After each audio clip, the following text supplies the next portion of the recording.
With the new Galaxy S22 series set to be released in a couple of days, you do not want to make a mistake when you are pre-ordering your new smartphone. In fact, you don't want to make a mistake at all. And here are a couple of things to put into consideration before you get your new Galaxy device.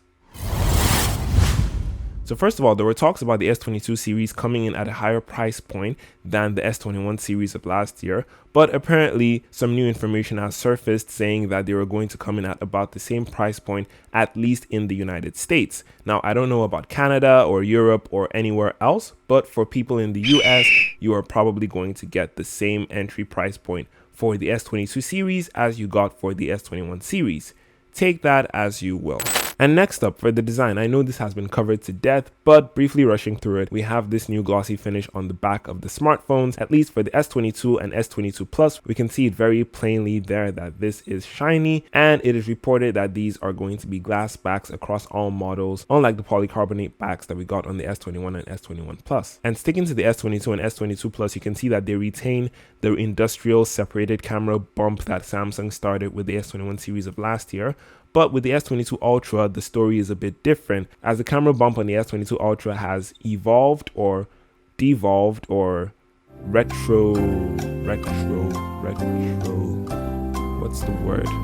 has retrogressed into something that is a lot less appealing for some people. As you can see, it looks quite interesting with all of the camera modules being separated by just circles and having a somewhat flat aesthetic. I'm somewhat indifferent towards this new design. I don't love it, but I don't hate it.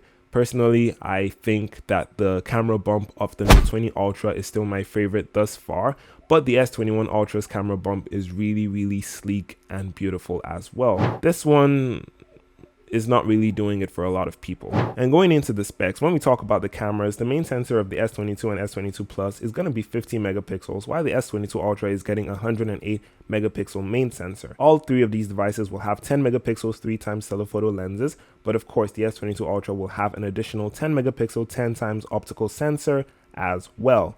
These three devices will also have the same 12 megapixel ultra-wide sensor, and the selfie camera will be 10 megapixels on the S22 and S22 Plus, but 40 megapixels on the S22 Ultra. So like I said in my previous video, the Ultra is the device to go for if you really want those crisp and clear selfies. And with the camera stuff aside, the specifications I want to focus on mainly are the chipsets, the CPUs that we're going to get with these devices. We have the new Snapdragon chipset, and we have the Exynos 2200 chipset. Unfortunately, Samsung have made it known that these devices are not going to come with the same chipset globally. Even the S22 Ultra is going to have an Exynos variant this year as well. So for the people in the United States, you're going to get your Samsung devices with the Snapdragon chipset. And for those in international markets like Europe, Canada, and so on and so forth, you are looking at getting the Exynos versions of these devices. Now, it's no surprise that the Exynos versions have notoriously had worse battery life, worse performance, and heating issues.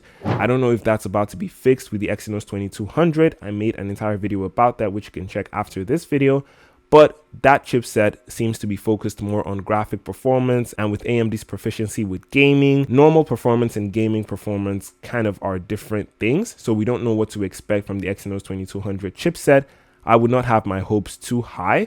And personally, I would say if you have the opportunity to get the Snapdragon version and you're planning on getting this device, make sure you go for the Snapdragon version. We also have the things that are standard, like 120Hz refresh rate display, 8 to 12 gigabytes of RAM on the S22 and S22 Plus, and up to 16 gigabytes of RAM on the S22 Ultra. But now that we've run through all the specifications one last time, this is why I say you should be careful and you do not want to make a mistake. First of all, chipset.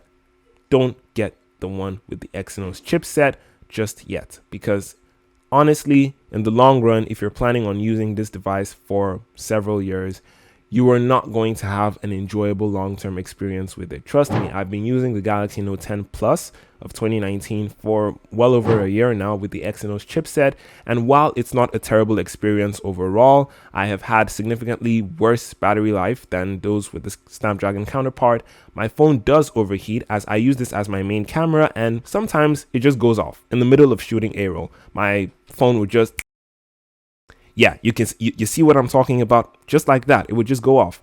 So yeah, overheating issues as well. 3 other things to consider would be your aesthetic preferences, your size preferences, and your budget.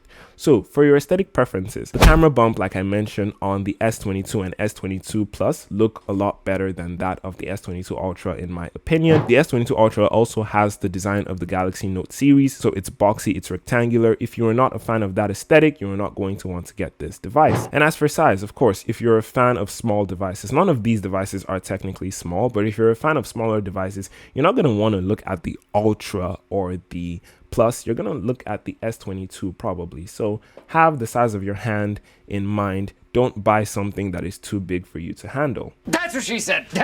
And finally, your budget. These devices are set to come in at around the same price point as last year. So we're looking at $899, $999, and probably $1199 or $1099. I'm not exactly sure. These are very expensive devices at the end of the day. If you're someone with a limited budget and you really want to get one of the new S22 devices, the S22 or S22 Plus will serve you just as well as the S22 Ultra. The only thing you are missing out is the S Pen, and that is not a necessity for a lot of people. So think about it. But let me know your thoughts in the comment section right below the like button, and please subscribe if you enjoyed this video. My name is Johannes, this is Tech PhD, and I'll see you in one of the videos showing on the screen all over right here. Yeah, stay cool. Peace.